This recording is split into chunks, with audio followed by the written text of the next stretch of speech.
Daylight savings time has ended, and Sunday night discussions is really happening at night on a Sunday. Welcome to our 42nd installment of interesting conversations with fascinating people discussing relevant topics for the church in the 21st century. I know a lot of programs are making that claim, but this show is backing it up with a money-back guarantee. You pay nothing for the show, and if we don't deliver, we give you that money back that you didn't pay us. Joining us tonight at no extra charge is a man all the way from Burleson, Texas, my friend and one of my biggest fans, Jim Word. Jim serves as the founding pastor, senior pastor, music pastor, head janitor, and the nursery care director at Brazos Christian Church in Burleson, Texas. And for those of you who don't know where Burleson is, that is South Fort Worth, Texas. So we have three of the large cities represented tonight. Tonight we're going to be talking with Jim about the ministry of adoption. Jim and his wife have made a personal ministry of adoption, not once, but 5 times. Jim has a deep passion to see the church impact the world through adoption, and we look forward to the discussion and your questions. Now let me introduce the man who stands behind our moneyless back guarantee, your host, my brother from another mother, Steve Hinton from Houston, Texas. I am your co-host and head lackey of our little show here, Robert Tippett in Austin, Texas. Steve, we'll pass the plate before the program is over, but in the meantime, it's great to see you, my friend. Well, good. I'm ready for the plate. We need it on this end. The only financial break I have is that my number 2 son went to the Marine Corps this last week. He did. That's right. He did, which means that our household, we no longer buy 4 gallons of milk every week. We just buy 1.5 or maybe 2. But yeah, John's away at college. David went to the Marine Corps, and our weekly budget just went down quite a bit. Oh, nice. Yeah, get the military to pay for that milk. That's right. Welcome to the show, You're paying for it everybody. one way or another, my friend. You're paying for it one way or another. That's right. Well, it's November the 1st, and we kicked off a new challenge at our church today, the day after Halloween. I don't know about you, Robert, but there were a couple of teenage girls banging on my door about 9:45 last night, yelling, "Candy!" And I really just wanted to go out there and turn them over my knee and spank them. Well, I can't say that any of that happened here. I was not here. I was at Lubbock, Texas, out far west Texas, watching the Red Raiders get trounced by the OSU Cowboys. So that's where I spent my Saturday night, my Halloween night. I was actually in bed because of daylight savings time really early because I was tired after a long game and slept a long night. Woke up about 4 in the morning, ready to come home. So. Well, the interesting thing about that part of the world, because I grew up in Amarillo, is that Amarillo and Lubbock and that part of Texas is really kind of another continent. It's nothing like Dallas, Austin, and especially Houston. Really do get snow up there, and I noticed in a couple of those Facebook pictures you guys had a coat on or something, so it was cool there. Well, once the sun went down and the shade was on us, and you had a little bit of a northern breeze, it was chilly. It wasn't too bad. It was actually nice and comfortable, but I did have a coat on for the last half of the game. So. Well, I've got a Kit Kat ready to go. We need to pull this thing over to Jim, but it looks like maybe we watched. Did we just drop Jim? No, I think he's still with us. I see him. Okay. we have 2 of them. I don't know how that happened, but one of them should work. Well, I'm glad we have Jim tonight. Last week we announced that we were going to have Dr. Ken Carmen on the show, and he had some major medical issues. He wasn't able to get on, but we've been talking about getting Jim into the mix for quite a while. Robert and Jim have gone back even further than me, and Jim, this is kind of cool because you and I have talked on the phone maybe twice. We've shot a bunch of emails and messages to each other, and one time on vacation I came through to see you at church, and you weren't there. Robert was preaching, but it's interesting because our show tonight is very practical, and it reminds me of a conversation I had with a young Russian guy back in '95 in Moscow. His name was Boris, and one of the arguments that Boris would bring up periodically was that he didn't think Christianity was practical enough for daily life. But I'm thinking of passages where James talks about the fact that true authentic religion is one of looking out after the widows and orphans. And Jim, you're right in that mix of things. So, like Robert just said, this is who you are. Why don't you introduce yourself to the world and let's get going. Yeah, absolutely.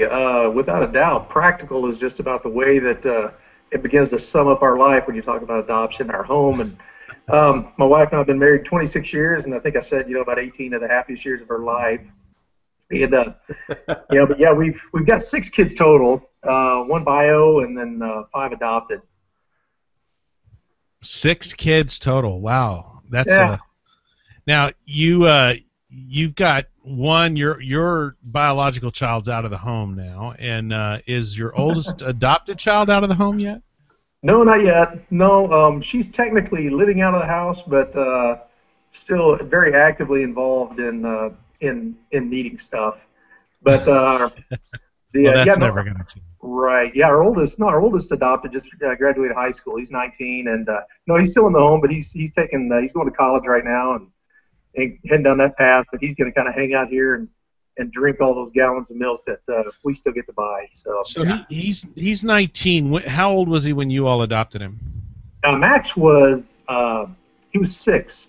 He just turned 6 when he came to live with us, and he was originally adopted from Bulgaria when he was 5, and that first adoption didn't work out, and so then he came to live with us. It's called a disrupted adoption, is what it is. A disrupted adoption? Yeah, that's when the adoption doesn't work out for one reason or another, and the parents just don't feel like it's working out in the home and with their family, and so what they'll do is they'll just find another home for that child. It's not rehoming like we see so much. Rehoming is not a good thing. But no, it's an actual legal process of getting attorneys and going through background checks and home studies and just the whole works. I mean, it's just like a full adoption. It is a full adoption.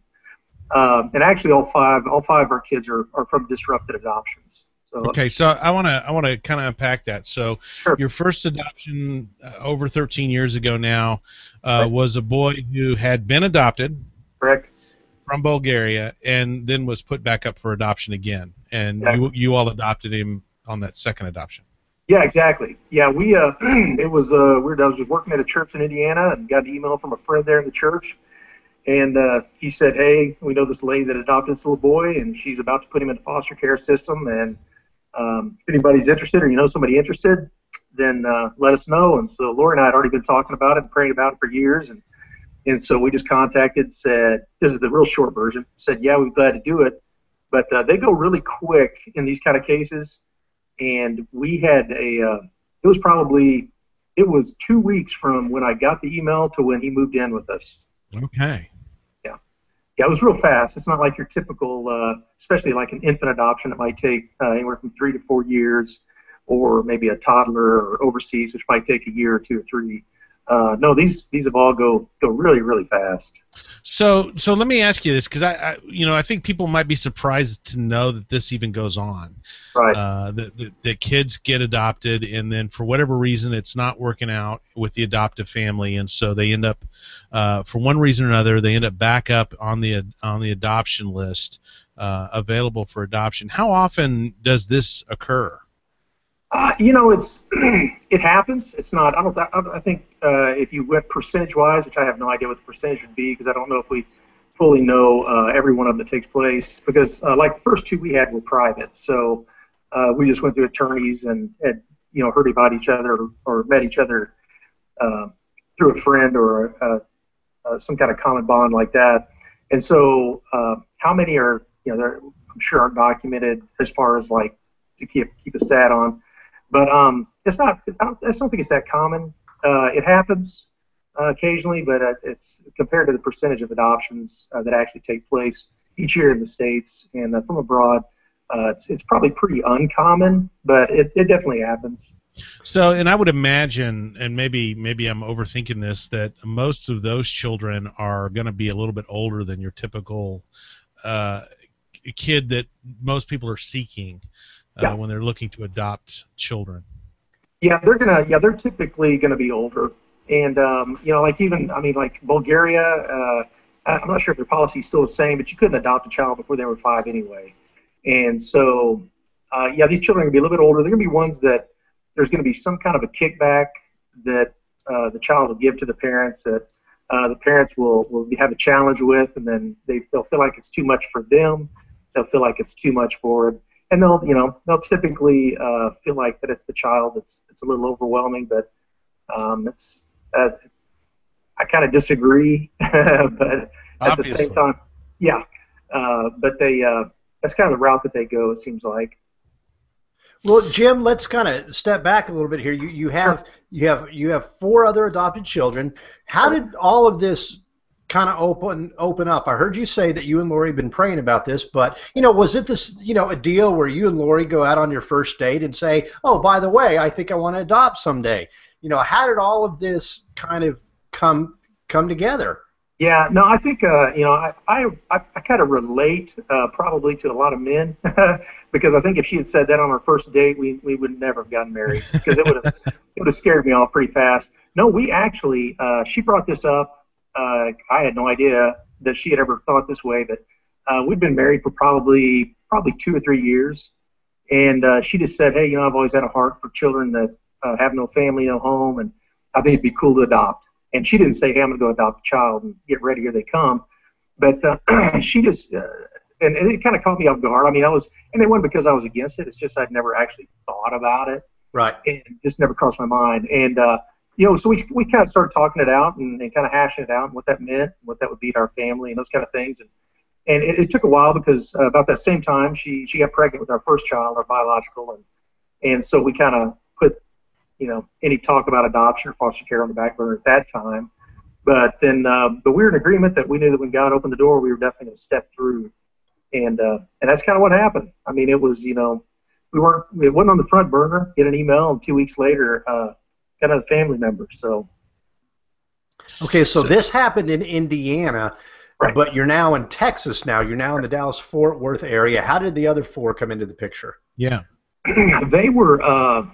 The second, number 2, Elias, he came along. We got an email from a friend of a friend of a friend who said, "Hey, we know that you guys have done this before, and we didn't know if maybe you guys want to do it again." And it was a very similar story.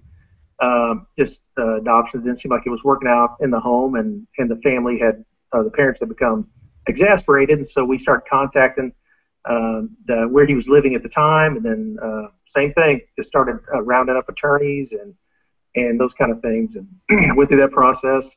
The next that came along, let me see, it was Benjamin, and we'd actually heard about him through an adoption agency called Second Chance Adoptions, and Second Chance is actually they're kind of a subgroup of what's called Wasatch Adoptions, international adoptions. And their primary purpose is to help these families that are wanting to rehome their kids or that are just ready to just abandon them. They're wanting to kind of give them a legal, more appropriate, I guess, healthier if there's a good way, if that's even a good word for it, healthier way for that child to make a transition into a new family without as much impact on that child's heart or mind or scarring. So anyway. So he came through. We saw him on Second Chance, and then the same thing with the 3rd, and same thing with the 4th. Or no, wait, it could be 4th, 5th, like that. Yeah, I lose count too. That's all right. But yeah, the last 4 have all come within the last 3 years. So it's been kind of a very skyrocket family growth. Okay, so the first one and number of years, and then you had 4 like in a 3-year period. Exactly. Yeah. Okay. Wow. Yeah. And I got intimate in this process with you guys, I think, when Benjamin came along. Yeah. Because you all had to leave the state for a while to bring him back home, correct? Yeah, we had to, I had to go out of state. There's a really good system. It's called ICPC, which is it's just basically a compact between states that agree to have the same standard for a child that's going to be going into a family, and that means like the same standard of background checks, home study, just the same kind of standards that they want to see a family portray before they allow a child to go in. So you have to go, and both states have to agree upon that before you can actually bring a child across state lines.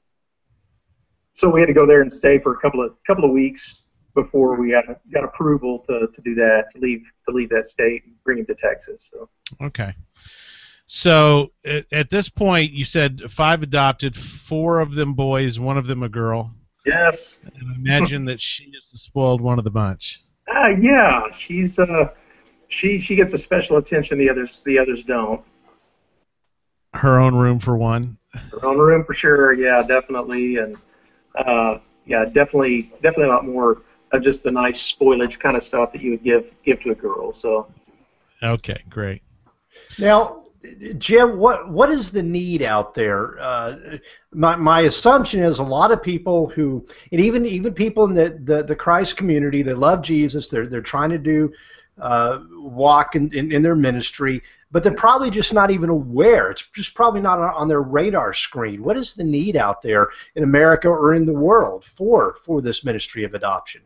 Yeah, it's pretty incredible, the numbers that are out there. I mean, just like you were talking about being in Russia, and even back at that time, there were about 850,000 kids in the orphan system in Russia at that time alone. 2 of our sons are from Ethiopia.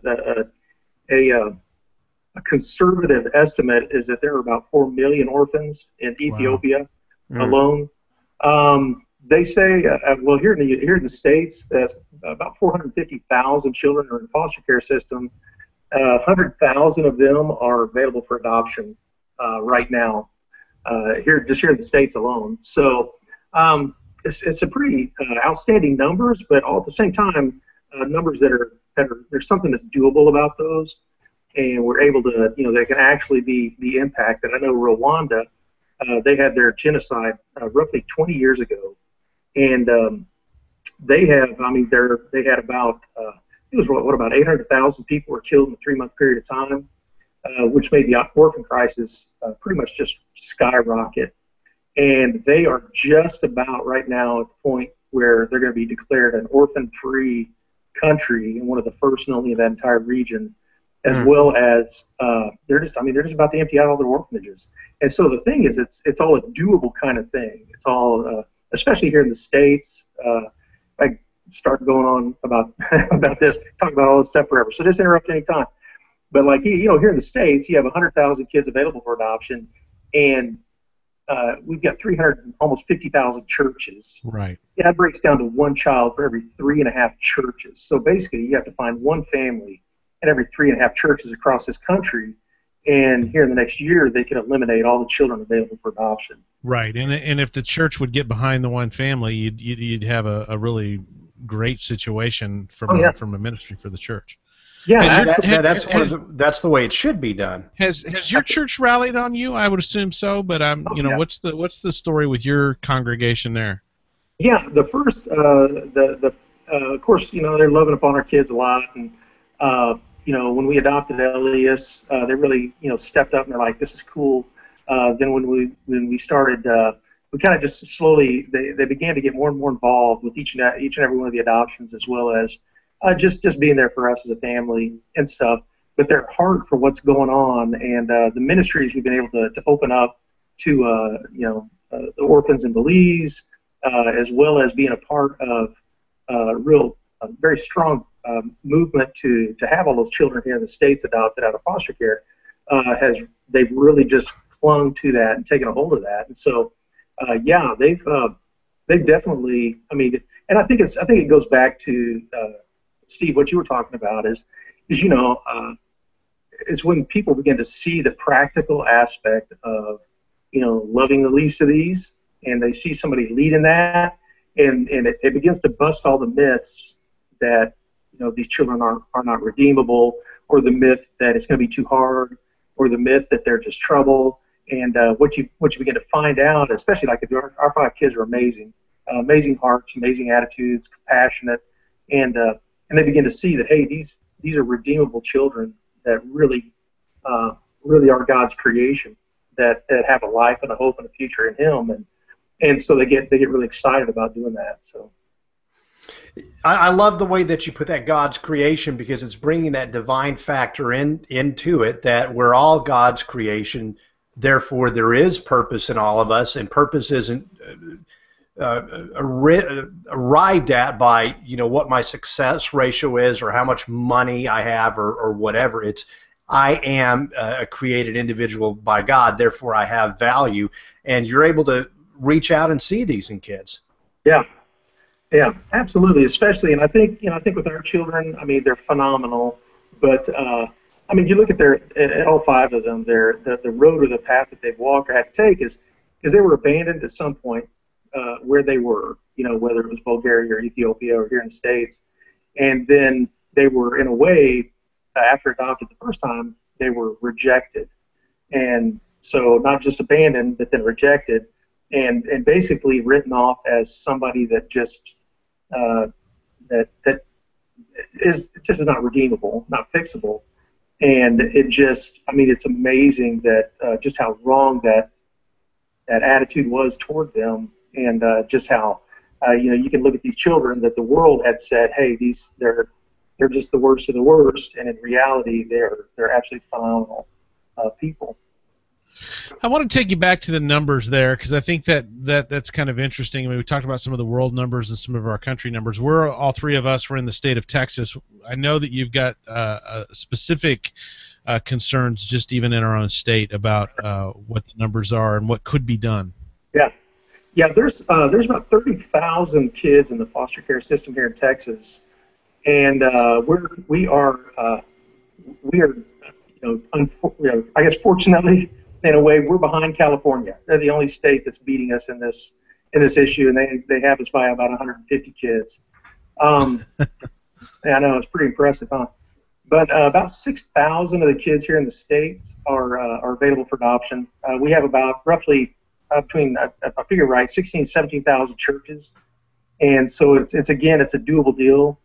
We're definitely about to launch up here in Region 3, which is the Dallas-Fort Worth area. One of the largest areas for children in foster care as well as available for adoption, and just about to launch a program with the idea to get them all adopted out, find forever homes, families for them. So now, and I'm also aware that because of the ministry that you and Lori have, and some of the outreach you've had there in the Fort Worth area, you've been able to kind of draw some others in the community, not necessarily in the church, but in the community, who are wanting to do something about this and affect legislation and other things. Right. Yeah, we've got a couple of people that have the position and the place where they're actually presenting some legislation, which are going to begin to deal with the policies that really are kind of clogging up the system. And it's not. I don't want to blame it all on policy. I don't think the policies and the procedures that they have in place right now are necessarily the cause for why there's so many kids in the foster care system or available for adoption. But everything helps. It helps if they can expedite some processes. And just one is parental rights, and just some of the challenges that go there. And those are some of the things that you want to guard the parents' rights, but at the same time, after a parent has completely given up those rights, those need to be terminated completely so that a child can be available to move on. Mm-hmm. And right now, like in Colorado, the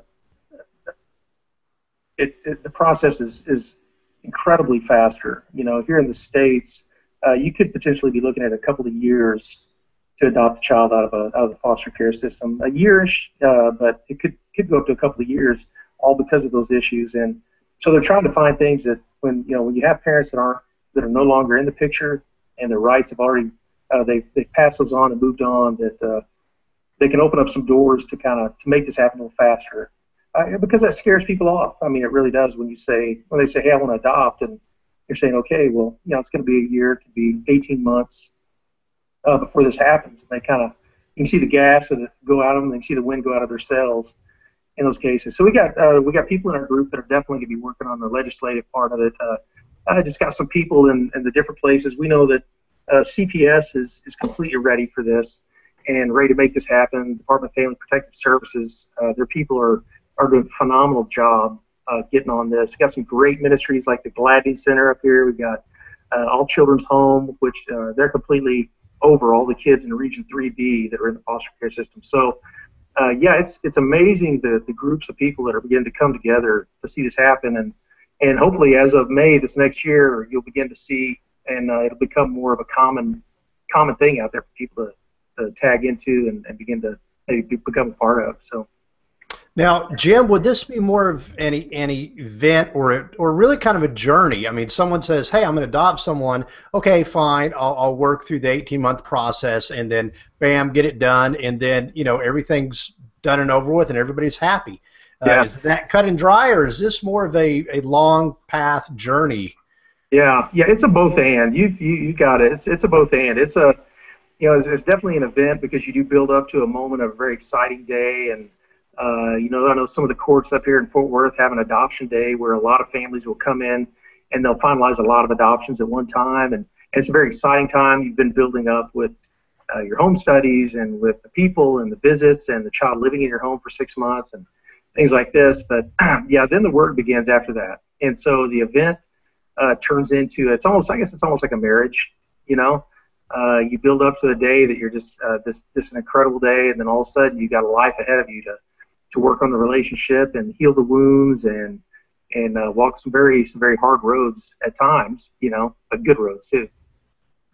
Now, speaking about just your story, Sure. specifically, on some of these kids, I'm assuming that there were some not so good stories that were being told before you brought them into your home, and yet after you've brought them into your home, you've managed to establish a pretty stable life with these children.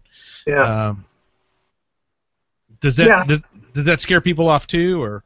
I think it does. I think the scary stuff kind of. I think it intimidates people, and it definitely plays on their fear and stuff. But Karen Purvis is over the Child Development Center up at TCU, and she's written a number of books, but she's worked with children for decades who have come what they call from hard places, and really what it boils down to is so much of their actions, so much of their behavior stems from their own sense of insecurity or fear, or they don't feel safe. And what we've noticed is just exactly what Karen Purvis' studies and research has found is that when you provide a child love and safety, they respond to that dramatically. And studies have shown, and we pretty much experienced this in our own home, is you take a child that's acting out dramatically in another environment, and within 48 hours of letting them know that they're safe and that they have a voice, but we just want to use the right kind of voice and actions. And you show them that they're going to be loved and that you're going to walk the whole road with them. You're not going to quit. It literally within 48 hours they begin to respond amazingly well. And the turnaround. We've so much so that one of our kids, when they sent the school records from the other school to his school, that one of the diagnosticians came and talked to my wife and said, "Hey, we think they sent the wrong school records." And my wife inquired. I was like, "Well, why? Why is that?" And they just said everything that we're reading about this child in his records is absolutely nothing of what we see here. We see kindness, helpfulness, compassion. We see cooperativeness. We see effort, and reflects absolutely nothing that we see coming from where he's come from. And that was all within just a couple of weeks. Amazing. Yeah. Jim, what have been some of the challenges, maybe for you and Lori, or challenges that you've seen in other families who have taken this on as ministry? There's so many. One is just that you're dealing with a child from a hard place. They have scars, they have hurts. They want to control, and that just makes sense. Every adult in their life leading up to this point has let them down. And so they just don't want that to happen again. I would do the same. Things like they also at the same time they want to feel safe enough to talk about and try to rectify as much as they possibly can from their past with where they are. They want to try to figure out that journey and understand that. And so they will at times talk about what they miss and there are things they should miss. but there are things that kind of, if you don't have tough skin, it comes across as I don't like you, and I want to go back. But that's not what they're saying. That's not what they're doing. But you got to be careful how that comes across. We had one child that one of our children that and here in the state of Texas, a child has to live in your home for 6 months before they'll finalize the adoption, and because they want to avoid that, the disruptions. And so one of them, for that 6 months, it was just a constant, I hate the name word, it's a stupid name, why would anybody want that name? And so, you just let it roll off, and it literally, the day, when we stepped over the threshold out of the courtroom after we finalized the adoption, it was a 180-degree turn of just acceptance and desire to connect and own that name and have a new life and stuff like that. So it's, you face a lot of those challenges. You face the challenges of a child that was hurt in the past in some way, sometimes physically, sometimes emotionally, sometimes mentally, and there's a lot of trust issues that have to be built. Karen Purvis works on that. That's kind of the basis of her work. It's called trust-based relationships, and it's just rebuilding that trust so that though you may not have been the one that hurt them, you're the one that they're present for them to take that out on and not trust. So there's so many of those kind of challenges that come up.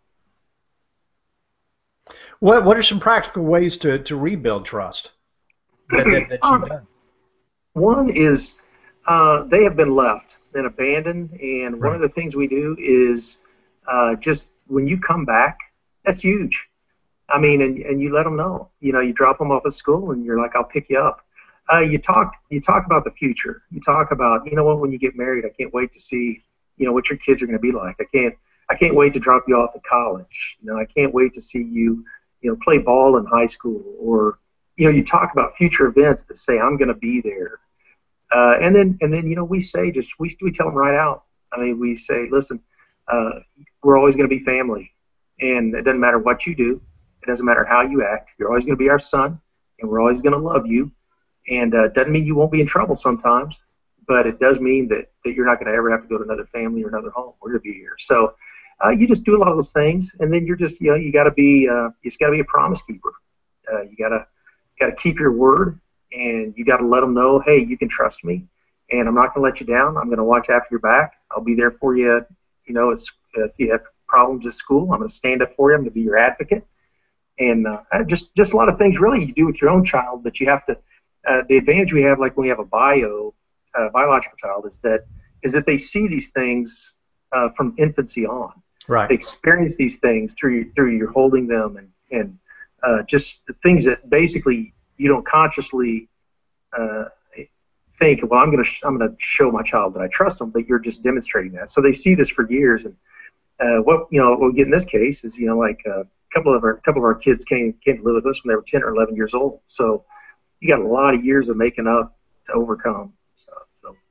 Well, why don't we run with this ball a little bit further down the field? You talked about some challenges. What would be some of the greatest joys, and even personally for you and Lori, what would have been some of the greatest joys that you've experienced in this life? Oh yeah, it's when you see them. When you see them smile, that's crazy. But when you see them just the joy in their life, when you hear things like, one of our little one, 6-year-old, I told him one time, I said, hey, I got a secret for you. And he goes, what is it? I said, I love you. And he goes, Dad, that's no secret. And, just little moments like that, things where they just, when they step up with compassion and you see them, a child that's been hurt dramatically in the past, step up and lovingly support and encourage. We've kind of, like I said, we've got 5 disruptions. And so when one will move in with us, they'll come in saying, my family, they didn't want me or didn't love me or I can't live there anymore. And they've got, in this case, they had, with our latest one, our most recent, the other 4 were saying, yeah, we get it. We understand. It hurts. Right. And it's not fair, but we get it, and you're going to be okay.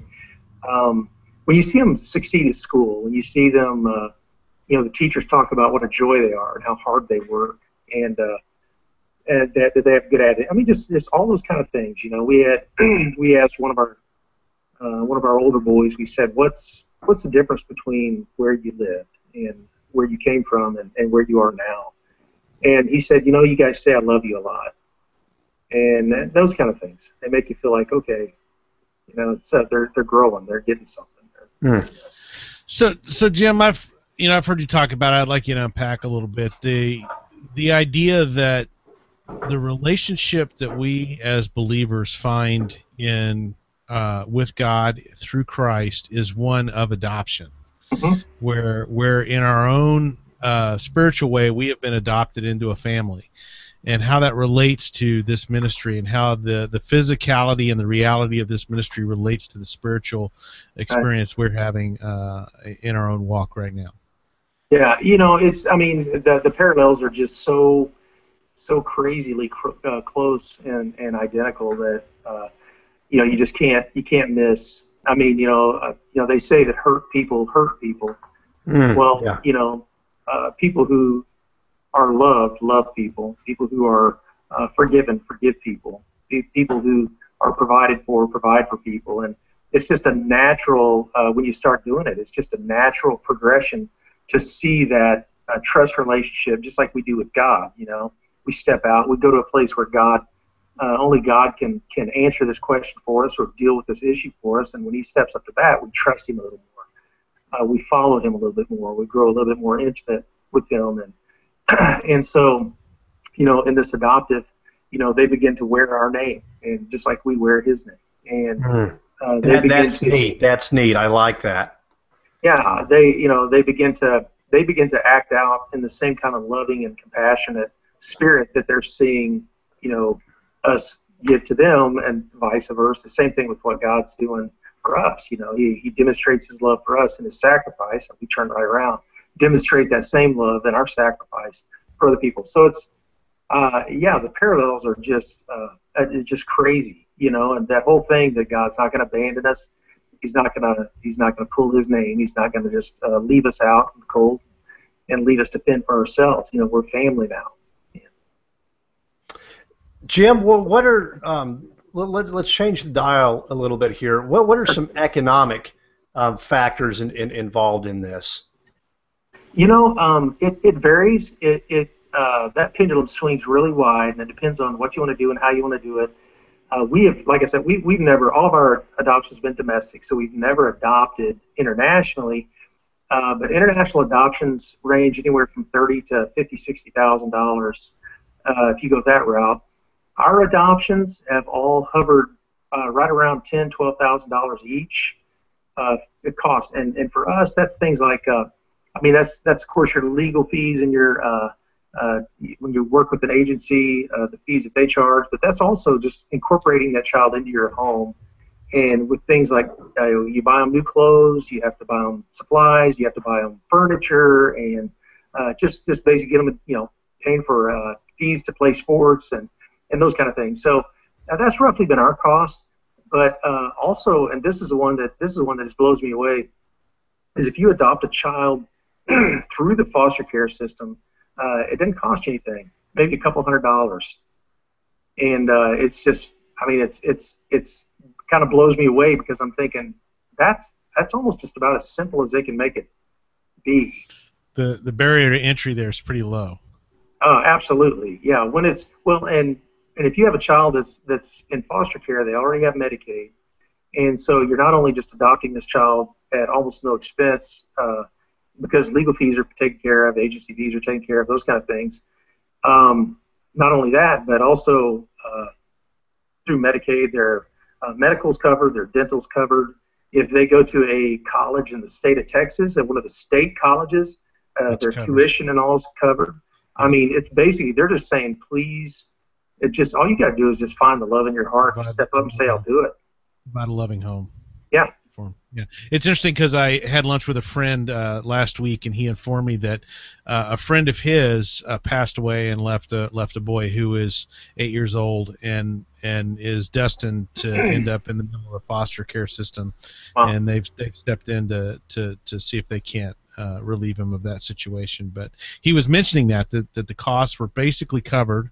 and that if the kid decides to go to college in the state of Texas, that's covered as well. Yeah, it blows me away, and that's what we try to encourage people, because I think some of the thing is there's so much fear factor involved, and I totally understand. I mean, I'm not telling people, just ignore your fears and concerns and questions. I mean, with each and every adoption that we've done ourselves, you have a lot of questions. I mean, you have to accept that this really could be a bad deal, and there could be a lot of hurt physically that could take place. There's a lot of, you just don't know. And so you trust God on some of that stuff. You have to ask questions about finances and how expensive or how much are we. But when you begin to eliminate some of those fear factors like cost, when people say, "Well, this costs a lot, we can't afford it right now," say, "Oh, that's covered. What's next?" Well, speaking of covered, your last one, that was the situation you were in. Can you tell us that story? You didn't have the money. You didn't have the money for that one. Yeah, that was actually crazy. I'll give you the real short version. The short version was, we were pretty much tapped out on because, and what I mean by that is, when you say, "Yeah, we'll do this," through the agency that we were going through, you immediately the next day you mail a $3,500 check, and then you call your attorney the same time, and they say, "That's great, we'll do it," and as soon as we get your $2,500 check. And so you've got $6,000 literally it goes out the door the next day. Wow. And so I was, I'm sitting there looking at the cash count, going, and Lori understood. We're just going, we were looking for somebody else for this child, and thinking surely we can find another family that can step up and do this. And so I just prayed that night. I said, God, I said, our hearts. We're not making excuses. We're not saying that we can't afford it just because we don't want to do it. We will do this if you want us to do this. I just told God, I said, you're just gonna have to pony up and do this. And if you pony up, we'll step up to bat. And the very next day, somebody called up and said they'd cover the entire expenses of the adoption if we'd move forward with it. And I pretty much took care of that excuse. And as I understand it, they didn't even know that this was an option for you at the time. They just happened. Right. It was God placed it on their heart to call you and say, "Hey, we want to help you with your ministry." Yeah, well, that's what they were. Yeah, they called it. They knew that we were looking for a family for this child. And but they called and they said, "Hey, if you'll do it, we'll cover the cost." Okay. Neat. Yeah, absolutely. Well, why don't we talk about that for a minute? Because I kind of have maybe two questions in my brain here, Jim. One would be for individuals in the church, what they can do to personally be involved in adoption, but as the church as a whole, what can they do to help the bigger picture? It's got to be more than just money. Hey, let's find somebody to send a check to. What can the church, Big C, and even local churches do as a whole to help this ministry? Yeah, I think individually. Let me just tell you about individually. I mean, I know everybody says, I'm either too old to adopt or different kind of things like that. I kind of like what Francis Chan says. He says, God gives us the command, the mandate. He says, you need to take care of the orphan and the widows. And he says, so the question doesn't need to be, do I need to do something? The question is, should be, why should I not do something? Because God's definitely given us all that mandate. And so what people can do is they can, without question, they can pray. What they can do is begin to do things like what's called wraparound, which means become somebody that's qualified to, that if a family in your church has stepped up to adopt, be somebody that's qualified. You understand the issues enough that you can be a babysitter for them. Maybe there's people in the church that can step up financially and write a check to help out in significant ways or even small ways. There's just so many different avenues that can be done. I think the thing that the Big C church can do is, I think we need to kind of bring it a little bit more to the forefront. What we talk about at Brazos a lot is that we don't want our orphan care ministry to be like an accessory that adorns the church.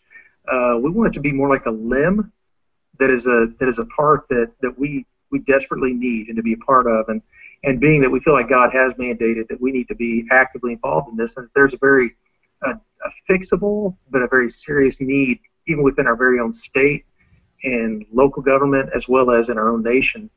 And so I think the church, I think maybe prioritize it a little bit higher. Maybe maybe start an official ministry instead of having a small group of adopted parents. I mean, if that's the case, and just begin to pray about it. I think that every church really begin to pour in because, I warn people. I say, if you go to God and say, hey, what do you want us to do? Do you want us to do something about all of these children who need families? You better get ready for God to go, yeah, there is something I need you to do about that. And He'll turn up the heat, but it's a great journey.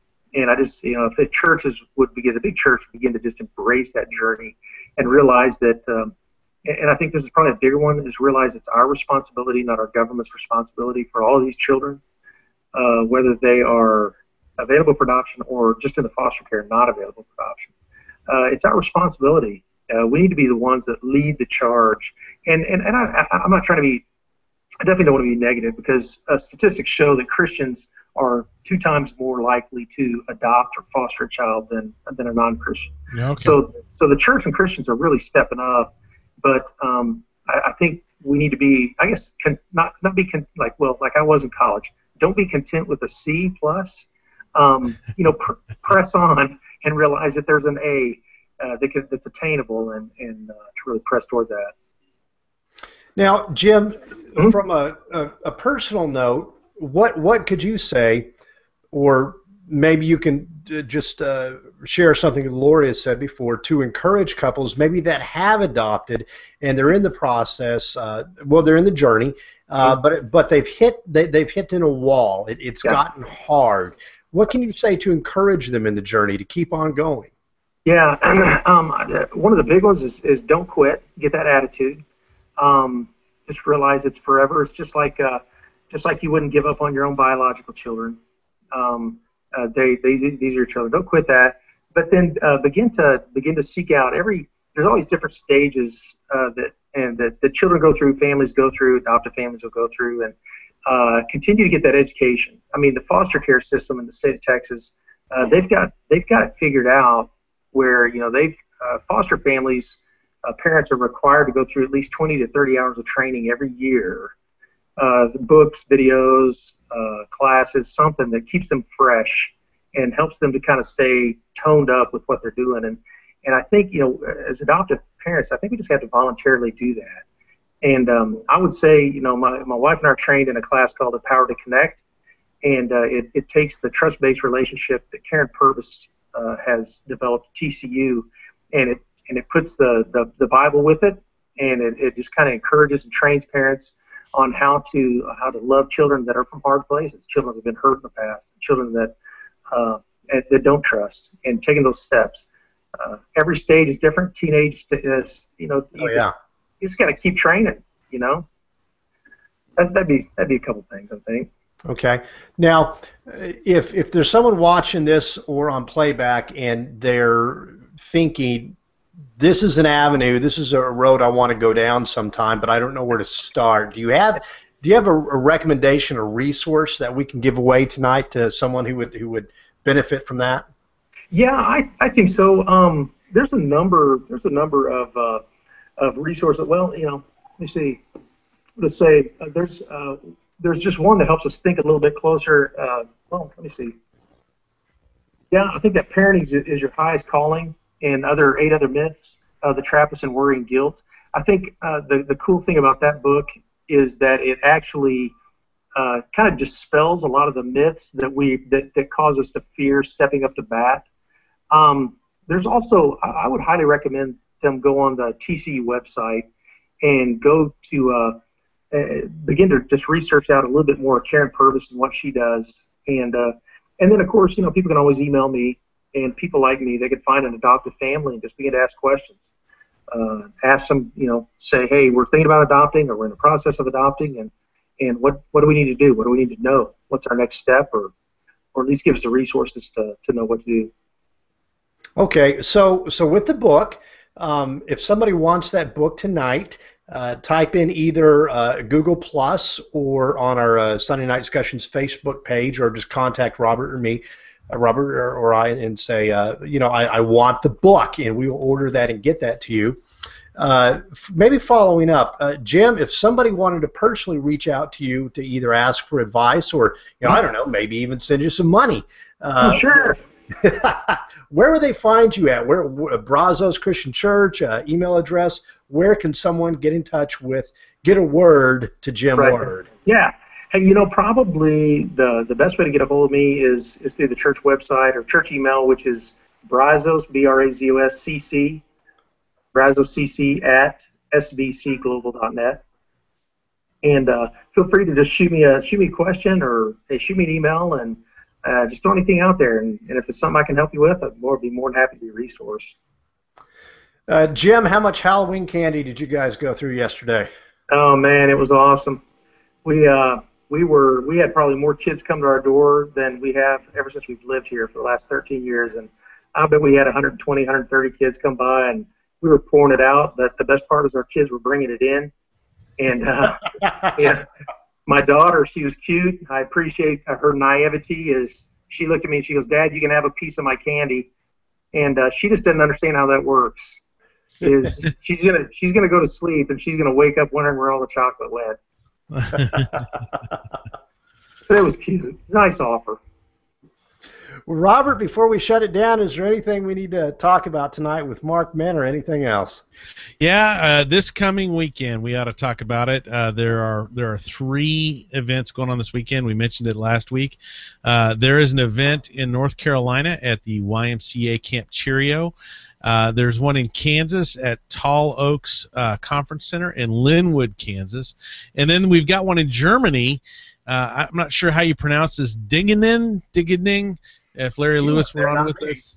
Yeah, if Larry Lewis were on with us, he'd tell us how to pronounce that. Those are all beginning Friday night. So I want to encourage you to go to markedmenforchrist.org and check those out. If you're in one of those areas and would like to take in a Marked Men weekend, you can do that. Well, next week, our guest is kind of one of my mentors, a guy by the name of Max Goins. His daughters went to school with Robert and Jim. You may remember them, but yeah, one of the daughters and I had a stage routine we used to do together. Well, maybe they'll get on board with us in the show. But I worked with Max in Moscow, Russia, from '94 to '96. He was there a lot longer than I was, but he established a Bible college there that is under Russian leadership right now. So that's a really cool thing. But we'll be talking about Christianity throughout the world. He's the founder of Global Evangelism World Outreach. So I'm excited about that. Jim, before we pull the plug on this, is there anything else you want to give us tonight? Oh man, you know what? I appreciate you guys having me on here, and it is such an amazing need, but it's such an amazing blessing, and just the chance to encourage people and that you guys prioritize this is fantastic, because these children they're beautiful people, and they just need somebody to step up and say, "I'll help you carry your burden, I'll love you, and I'll show you the love of Christ." And the blessing that it brings for a family, a couple, is amazing. But what it does for this child who now has a name, who now has a home, who now has a family, is absolutely fantastic. So yeah, thanks for the chance for me to encourage people and help out. Well, Jim, before we shut it down, give us again the name of all of your kids. Give us your kids' names. All right. The 23-year-old is Jamie. 19-year-old is Max. The 15-year-old is Elias. The 12-year-old is Abraham. The 10-year-old is Emily. And the 6-year-old is Benjamin. Wow. The last one graduates in 2027, and I will be free to have lunch with anybody at that point. So. Well, Jim, will you pray for us tonight? Oh, you bet. Love to. Let's pray. God, we just love you so much, and just thank you so much for your love and the fact that you've adopted us and called us your own and given us your name. And God, we just thank you so much for the chance just to be a voice for so many children, thousands. But Lord, we just want to pray that people will feel that in their heart, and maybe we can cut that number down dramatically, Lord. And as children would have a home, have a life, and have a family, and have a new name. So God, we just love you so much. Thanks for Jesus. He sacrificed for us. And in his awesome name we pray.